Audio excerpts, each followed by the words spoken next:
कि सबकी पूजा करने वाले किसी को नहीं प्राप्त होते और एक की पूजा करने वाले सबको प्राप्त हो जाते हैं, अर्थात उनकी पूजाएं सबको मिल जाती हैं। इसका ऐसे उदाहरण दिया जा सकता है जैसे एक उल्टा वृक्ष हो।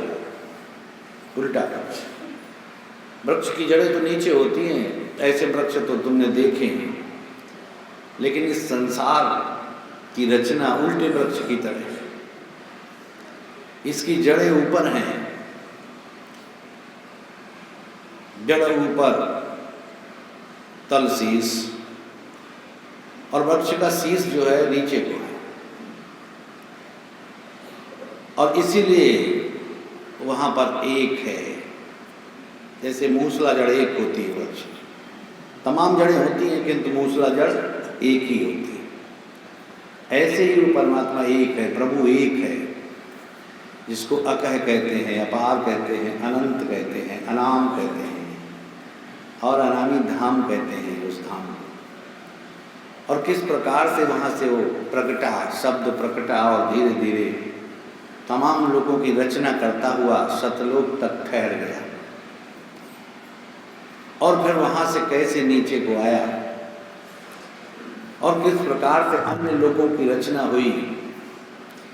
भंवर गुफा, श्वेत सुन, 10वां द्वार, त्रिकुटी और सहस्त्रदल कमल, और फिर ठहर गई, और उसके बाद फिर रचना हुई ब्रह्मा, विष्णु और महादेव की, और तमाम देवी और देवता और देवराज इंद्र की, और फिर ठहर गई, और उसके बाद फिर रचना हुई पृथ्वी की, जल की, वायु आकाश की, और उनके अंतर्गत 84 लाख योनियों के जीव उत्पन्न हो गए। और उन जीवों के उत्पन्न होने के बाद ये सृष्टि चल पड़ी, और जब चल पड़ी तो यहाँ नाना प्रकार के क्रियाकलाप होने लगे, कर्म होने लगे, अच्छे कर्म होने लगे, बुरे कर्म होने लगे, सदकर्म होने लगे, कुकर्म होने लगे, और पाप पुण्य का दोष लगने लगा। तो ऊपर जड़ थी, एक था, उसके नीचे कुछ ज़्यादा हो गए, तना सीधा चला, और फिर उसमें से कुछ डालियाँ फूटी, शाखाएं, और जब शाखाएं फूटी तो उन शाखाओं में मुख्य शाखाएं हुई 3, किसकी? ब्रह्मा, विष्णु और महादेव की 3 शाखाएं हैं। इसको संतों ने क्या कहा? सत्य पुरुष एक वृक्ष है, निरंजन वाकी डार, 3 देव शाखा भय।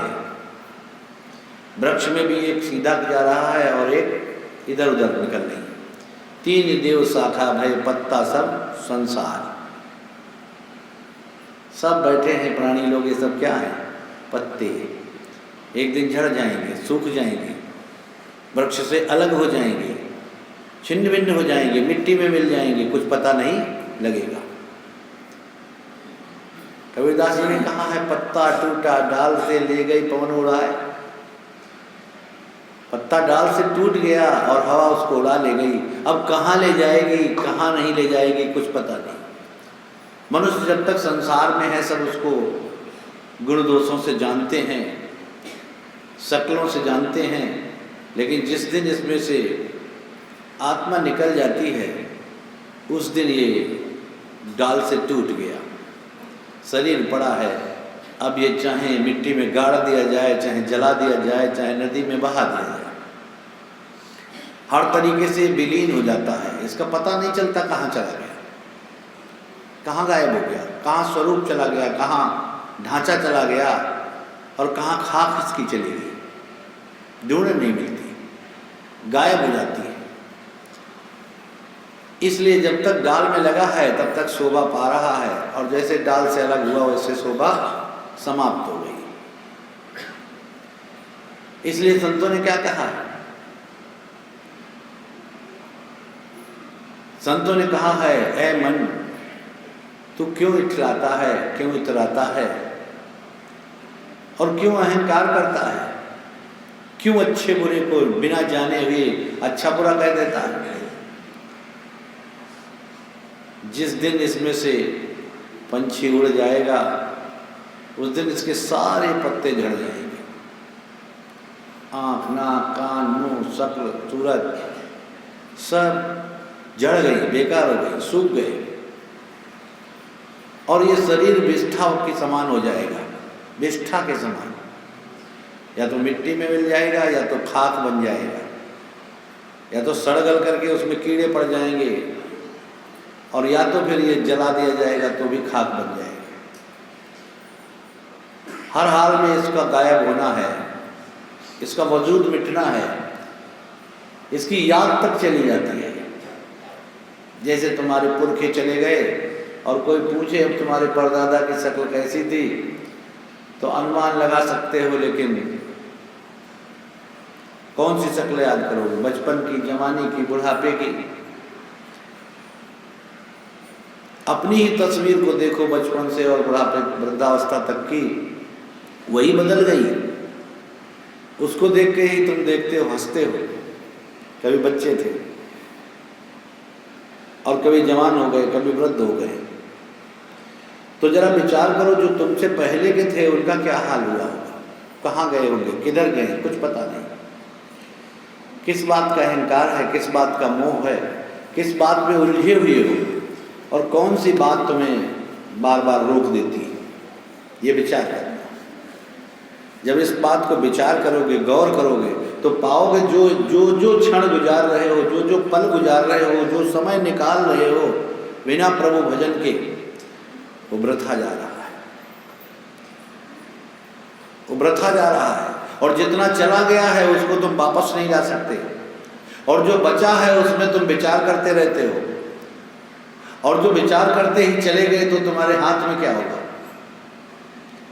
कहें कबीर अंत की बारी हाथ झाड़ जैसे चले जुआरी। जैसे जुआरी जुआ में सब कुछ हार गया और फिर हाथ भी अपने पीछे झाड़ता है, आगे क्या झाड़े, धोले चल दिया, मुंह बनाता हुआ, प्रसन्न चित्त नहीं जाता है, मुंह बनाता हुआ। क्यों? सब चला गया, सब गंवा दिया। ऐसे ही अज्ञानी मनुष्य, विवेकी मनुष्य अज्ञानता की चादर को ओढ़ करके और इस संसार में नाना प्रकार के कर्म करता हुआ अंत में खाली हाथ जाता है, बिल्कुल खाली हाथ। इसलिए संतों ने क्या कहा है? बने जो कुछ भजन कर ले यही साथ जाएगा।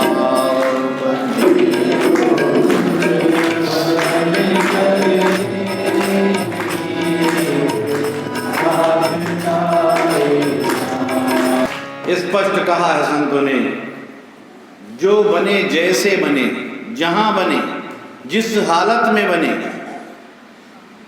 भजन करना है। और लोग क्या कहते हैं? अभी हम छोटे हैं, अभी थोड़े बड़े हो जाएं। बोले अभी तो मेरा विवाह ही नहीं हुआ, अभी तुम्हारी संतान ही नहीं हुई, अभी तो मेरी संतानों का विवाह नहीं हुआ। क्यों ना जाओ बेटे, अभी थोड़ा रुक जाओ, ब्याह कर लें। तो ये सब बातें तुम्हारी कैसी हैं?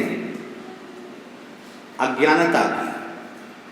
इससे प्रतीत होता है तुम्हें परमात्मा का ज्ञान नहीं है, मनुष्य शरीर का ज्ञान नहीं है, मनुष्य शरीर की अहमियत नहीं है। क्योंकि जिस कार्य के लिए वेदों में कहा गया है 5 वर्ष के बालक और 6 वर्ष की बालिका को गुरु की शरण में चला जाना चाहिए, और इसी आधार पर पार्वती जी 6 वर्ष की उम्र पे गुरु की शरण में चली गई थी। 5 वर्ष का बालक प्रहलाद और ध्रुव भी गुरु की शरण में चला गया था। पहले ये काम करो, बाद के संसार के काम। तुम क्या कहते हो? पहले संसार का काम कर लें और फिर समय बचेगा, अगर मरे नहीं तो ये भी कर ले। उल्टी सोच तुम्हारी है। मैं बात कर रहा था रामचरितमानस की, इसलिए वहीं रहूंगा। कि जो राम जी ने बताया है वो काम नहीं करते, मगर रामचरितमानस से प्रीति बहुत है, ऐसा कहते हैं। ऐसा है नहीं, ऐसा कहते हैं, ऐसा उन्हें प्रतीत होता है। और किस लिए प्रतीत होता है? क्योंकि वो